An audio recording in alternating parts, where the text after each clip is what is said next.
You have returned to Season 2 of the Logos of Experience and Truth podcast, where I continue this journey of unlocking the hidden mysteries of the beatific vision of God for you, the spiritual pilgrim treading upon the narrow path. Prepare yourself.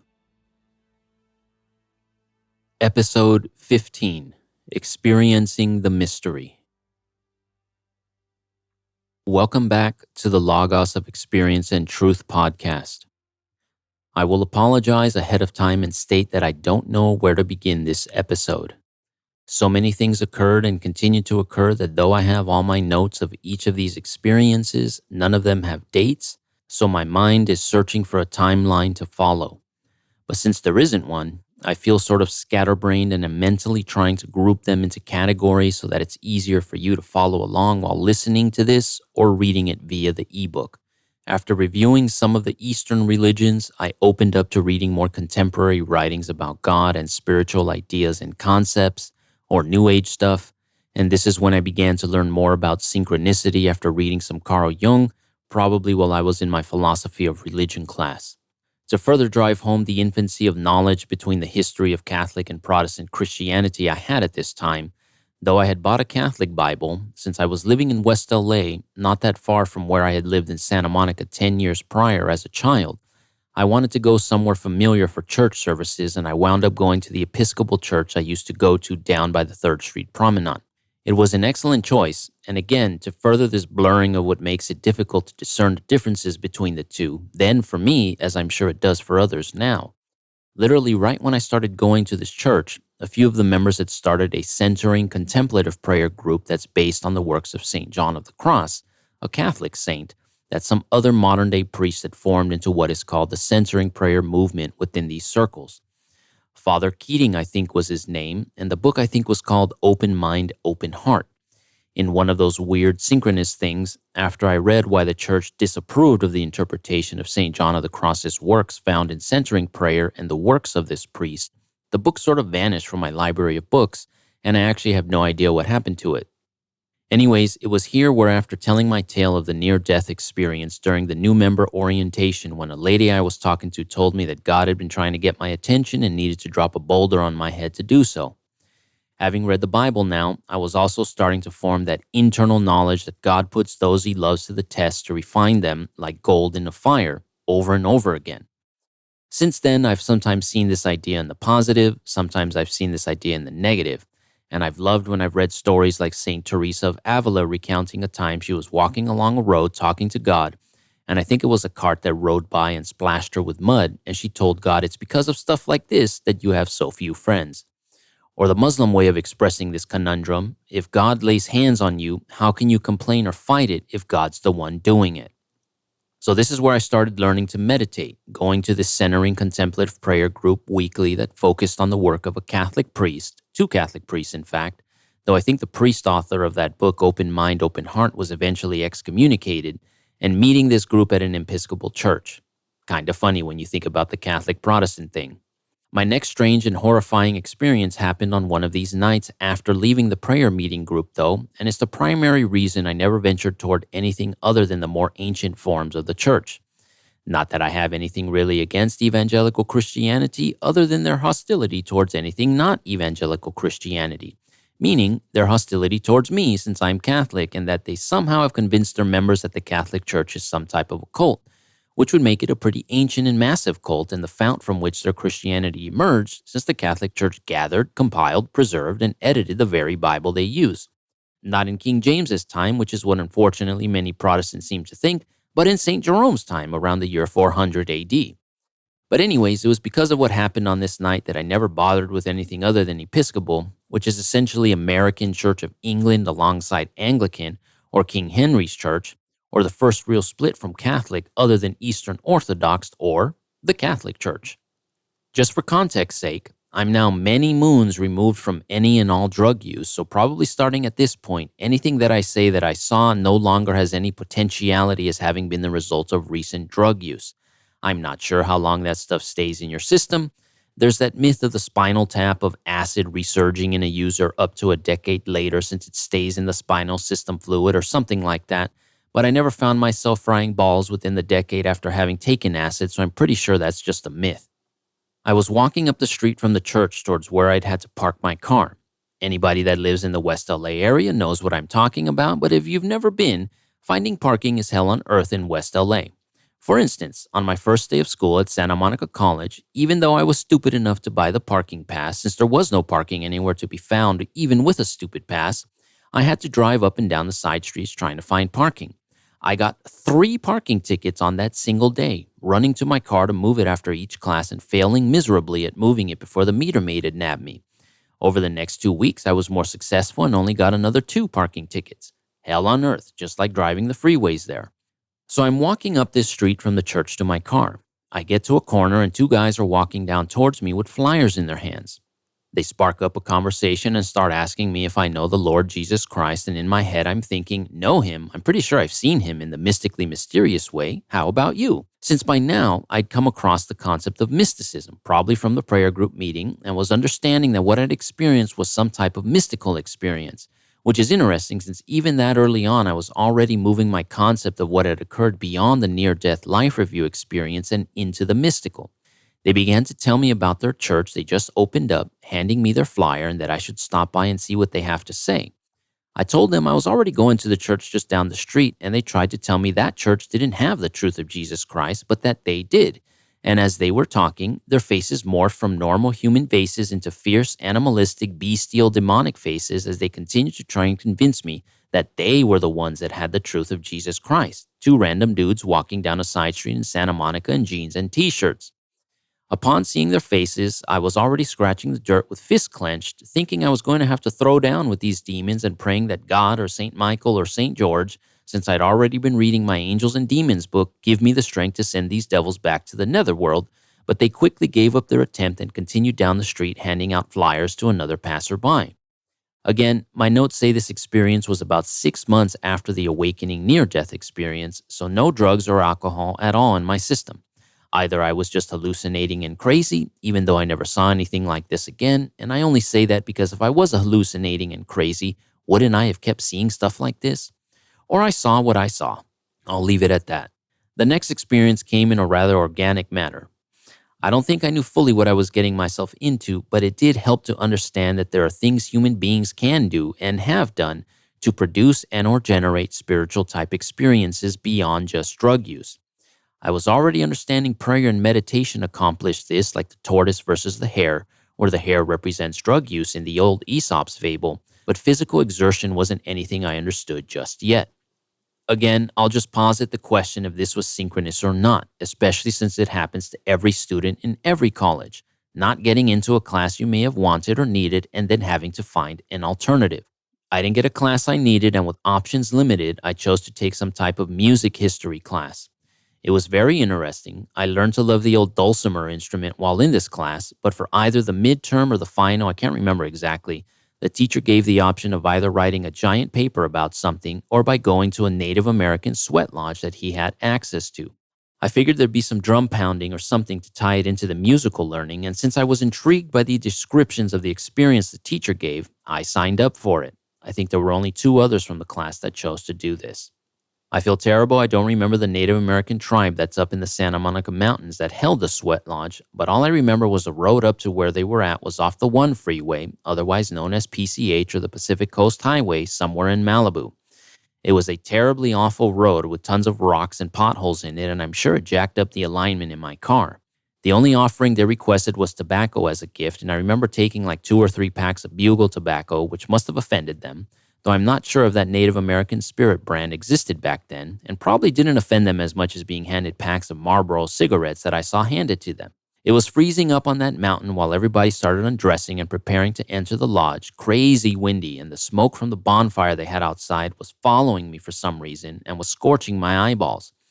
It wasn't a naked lodge, so there were no naked bodies or anything like that, but everybody crammed into it side by side, knees up to the chest, the hot lava stones blazing in the center as the leader started pouring water onto it to create the steam that quickly engulfed the entire space.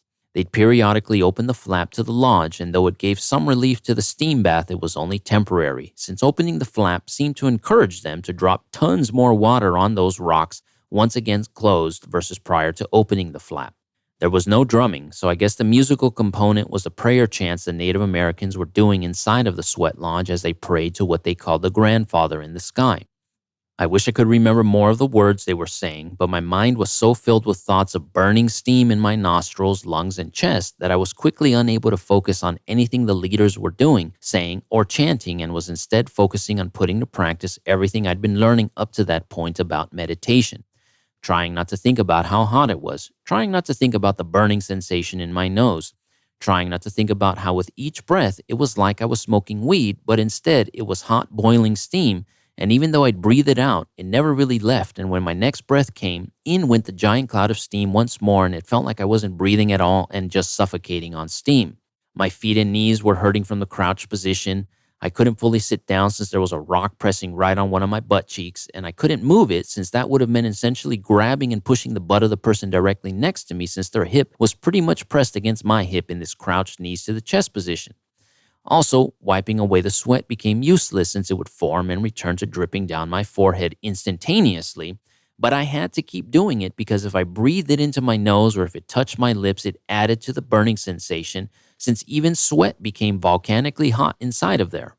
The way they break the thing up, or the way it's supposed to be broken up, since I remember reading in the news a few years back some dumbass New Age guru that got a few people killed in a sweat lodge because he was trying to push them to endure it without opening the flaps for relief at all. But the way it's supposed to be segmented is with 4 rounds of 15 minutes for a total time of an hour.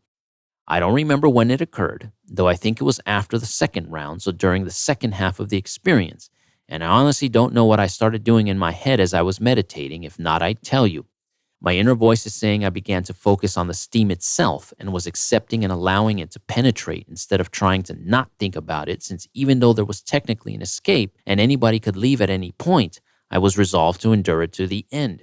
But at some point, I left my body. I remember floating above myself, above the steam layer inside of the lodge, looking down at my crouched and sweaty self, the larger outer ring of crouched individuals and the smaller circle of the handful of Native Americans leading the sweat around the hot stone pit, the orange reflection of the hot stones glistening off the leader as he looked down at them and splashed more water, and that the stars were above me and there was no longer a ceiling to the lodge. It reminds me of the Century Club experience explained in episode 3 of this season 2 of podcasts. It didn't remind me then, of course, but now as I draft this, I'm seeing the similarity of the two experiences, and I'm continuing to reap the rewards of trusting myself in writing these episodes out from memory and not from my notes, and the simple act of doing this is showing me more connections that I hadn't seen prior. I know it may sound strange, but that's all I remember of the out-of-body experience in that sweat lodge. The flap opened and I was suddenly conscious of it and the circle of people crouched filing out and that I needed to move to get out since it was done. So I remember about 10 to 20 seconds of out-of-body imagery, essentially knowing that I'd left my body and looking beneath me, but nothing further over the course of at least 15 to 30 minutes. I had to chug down a gallon of water upon exiting, something the teacher repeatedly said to bring with us to the lodge, and he wasn't joking. I pretty much chugged that gallon of water down in one drink. And even with all the drugs I had taken in my life, I'm sure I'd never felt as high as I felt when exiting that sweat lodge. It was hard to drive even, since my mind was swimming in highness without having taken a single drug. I would later learn this is essentially what yoga is all about, the physical exertion and yoking of the body to stimulate feelings of spiritual ecstasy. I only did the practice once or twice, and not that I didn't generate the similar feeling as from the sweat lodge those 2 times, though at a much lower degree of intensity. But by the time I got to any yoga type stuff, I'd already written off the lotus posture while meditating since I hated sitting in that position and pretty much wrote off any other physical type spiritual practice, even though I know they can take the mind places. Somewhere during this massive reading, I'd started coming across mind over matter type things, and I decided to experiment with something small. I mentioned it only briefly in the first episode of the Logos of Experience and Truth podcast, and I'm not even sure if it registered with any that are listening or reading, but I'd mentioned I'd healed myself from a pesky little thyroid issue when I got sick of taking that tiny little level whatever it's called pill. I've done 3 healings in my time, 2 upon myself and 1 on my at the time girlfriend, now wife. Here I will recount the first healing. But I'm still scientific about these things, so I will say at the onset that perhaps I had simply matured enough at age 19, maybe 20 at this point, for the acne to finally clear up and go away. I don't think this is the case since I'd spent the previous 7 or 8 years in dermatology hell dealing with this.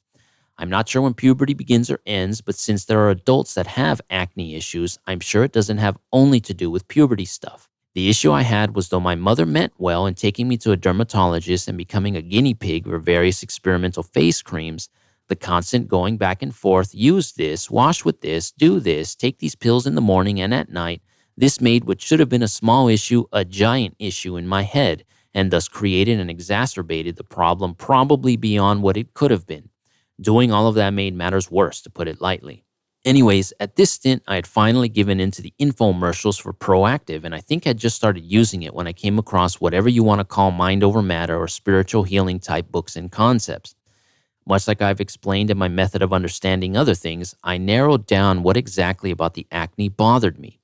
I understood it was a natural thing, so thinking about it from a natural standpoint already dislodged me from the acne itself being anything more than what it was. Doing this even began to build a new self-image and idea of what I thought of when I thought of the acne and that it was only a couple spots here and there and why had I made such a big deal about it. I already explained the reason for that. But when I narrowed it down further, especially once I understood what had created this into a larger thing in my mind, I realized it wasn't so much the acne on my face, but the reactions I thought those outside of me looking at me might have been thinking when they saw the acne upon my face and how that made me feel. Understanding this, I stepped into my bathroom and stared at myself in the mirror. I began repeating to myself that there was nothing wrong with my face. There was nothing wrong with having acne on my face if it was in fact there, and that actually, as opposed to the acne spots, the other 99% of my face was completely and utterly clear and healthy, and why was I so focused on the 1% that was blemished versus the 99% that wasn't blemished? I then changed my thoughts around regarding what I had internalized as my primary worry, what others were thinking about when they saw the acne on my face. Instead of worrying about whether they were internally jeering at me for having acne, that if they were thinking at all about the acne on my face, that what they were probably doing was hoping they didn't get acne on their faces since they were just as worried about the acne appearing on their faces as I was. This further dislodged me from the regular train of thoughts I'd had. I then reaffirmed to myself that there was nothing wrong with my face, and to prove it to myself, I was going to stop entirely from washing and putting a bunch of crap on my face. I packaged up the Proactive and issued a return since I was still in the old school 30-day money-back guarantee period, and utterly stopped washing my face at all, going as far as making sure while showering that I let as little water as possible touch my face, and that when I rinsed my hair out, I was turning my head to the side so the soap wouldn't run down my face. I also told myself if I had any pimples, I wasn't going to pop them and would confidently walk around with them in all their whitehead glory.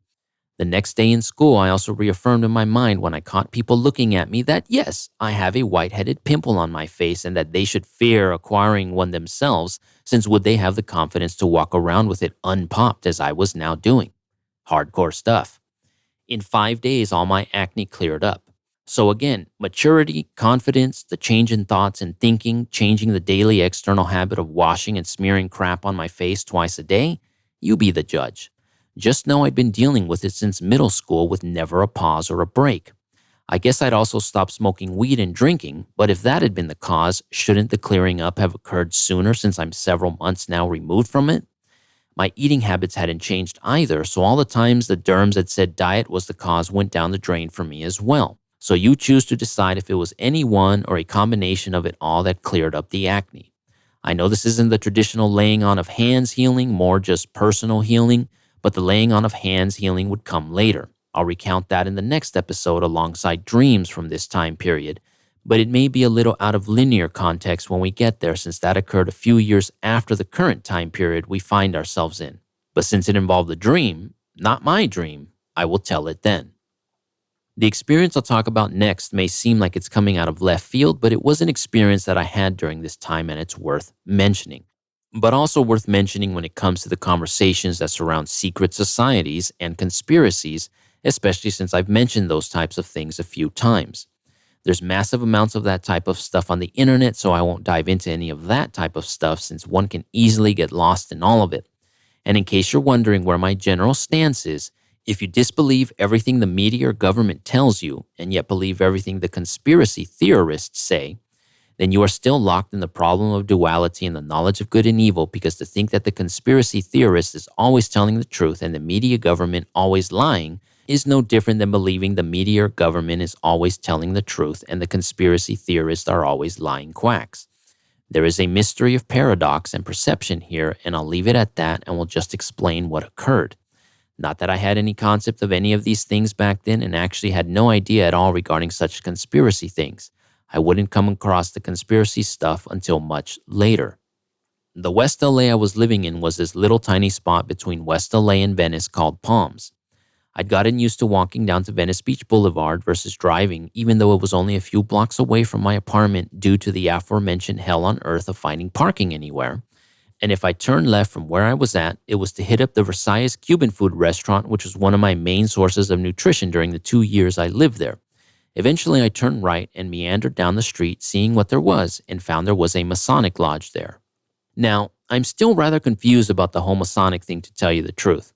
I watched the recent Netflix documentary about the Masons, and even though I've come across the Masons over the years in the National Treasure movies, the Dan Brown book, and in some other stuff, since watching that documentary, I've become very confused about the whole Mason thing. Also because I've read some of the Manly P. Hall works and he's mentioned it's an all-male thing, just like the Netflix documentary affirmed. The reason why it's confusing for me is because at this Masonic lodge, there were men and women involved there. Maybe it was like guest meditation night or something if the documentary and general idea behind the Masons being an all-male fraternity is true, or they did things differently at this lodge. I'm not entirely sure.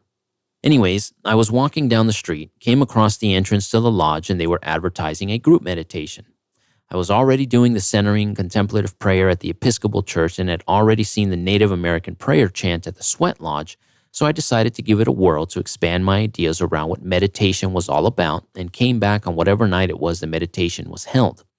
I'd also discovered a recent addition to the family that happened to be a self-help instructor and had gone with him to this onion ball thing in I can't remember the city, but right next to Van Nuys in the valley on the other side of the 405 freeway as another way of expanding what I understood about meditation.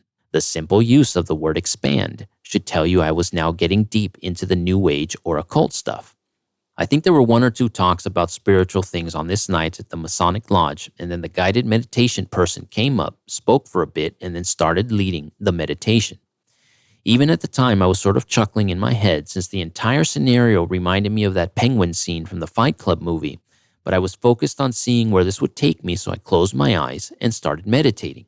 I'm not entirely sure what stirred me or if I was finding it hard to concentrate, or maybe I was concentrating super hard, but whatever it was, I opened my eyes. I've already mentioned the fog in several of the previous experiences I've had, and if you open up your Old Testament and reread some of the descriptions of the presence of the Lord, it's either smoke or mist or fog that's spoken of as the coming of or sign of the presence of the Lord. I didn't know this then, of course, even after having seen it now, 3 times? And it was a detail I missed while reading the Bible as exponentially fast as I'd read it. And honestly, I didn't start connecting the fog or smoke imagery and what it meant until my more recent experiences. Also, if you've been to a Catholic Mass, when they enter in the procession and the priest is swinging that metal thing around that's filled with incense, this is the reason for it, since it's mirroring the descriptions of the presence of the Lord as found in the Old Testament. I should probably look up if that's the actual reason. That's just the reason I've come to understand, since understanding what this fog or mist or smoke symbolizes while meditating deeply or entering into or having an actual mystical experience. It's the mind's way of symbolizing that you've crossed the threshold and are in the spiritual realm where one waits for the presence of the Lord. Anyways, I looked around at the other people sitting in their black metal soft padded chairs to try to see if anybody else had their eyes open and were seeing this cloud of fog that had suddenly filled the room like a layer rolling along the floor and up to the waist level, since I said I could see their faces, which was even weirder since it sort of lay on the ground and didn't climb any higher. I didn't see anybody else with eyes open and just figured I must have been in on the joke or the smoke and mirror illusion or something, because I spent the next few moments craning my neck side to side, trying my best to listen past what the guided meditation person was saying and trying to listen for the hum of a hidden fog machine that was producing this mysterious but interesting fog in this room. It hadn't been there prior to the guided meditation, but now it was. But try as I might, I couldn't hear any machine that might have been producing the fog. It was just there. I noted the experience in my mind, thought it strange, and closed my eyes and continued the meditation. I'm sure I wasn't paying any attention though, since I was too focused on considering what that fog might have been. Lastly, what was even weirder was once the meditation began to wind down, the guide slowly telling everybody to open their eyes, and I reopened them after having essentially cheated and opened them during the meditation, the fog was now mysteriously gone. If it had been a fog machine, wouldn't it have remained? Since at the time I was an intense loner and introvert, I doubt that I spoke to or asked anybody afterwards if they'd seen the fog or anything like that. I hung out in front of the lodge for a moment looking through the books that they had available for sale, was considering buying some, along with returning and testing the place out and seeing if the fog would be there again, but there was an attendant or a shopkeep or somebody helping out at the front door where I was, and once she noted my interest in the books, came over and started blasting me with different flyers for different events the lodge was going to be holding. I didn't see any weird faces on her or anything like that, but the experience reminded me of the evangelical Christians that had approached me on the street outside of the church I was going to and instantly turned me off. I said before I don't like proselytizing and I don't like being proselytized to, and this instantly felt like that. Not that it was her fault or anything, she was probably just doing her job and was trying to be helpful and promotionary, but to a loner and an introvert, having somebody suddenly all up in my face like that, especially while I was contemplating something interesting like fog suddenly appearing and then disappearing, it instantly turned me off both from buying any of the books there and from returning. Even though I was curious about the fog and wanted to learn what that was all about and had initially thought that maybe if I returned to another meditation, I would see it again and learn more, if I was going to be bludgeoned every time I entered and exited the place with advertisements for future stuff, I wasn't going to be returning. Upon exiting the lodge, I quickly tossed all the flyers she'd handed me into the nearby trash bin and never went back. I may have become a Mason if it hadn't been for that lady all up in my grill in the bookstore. Everything I've spoken about during this episode are the primary experiences that I had during this time.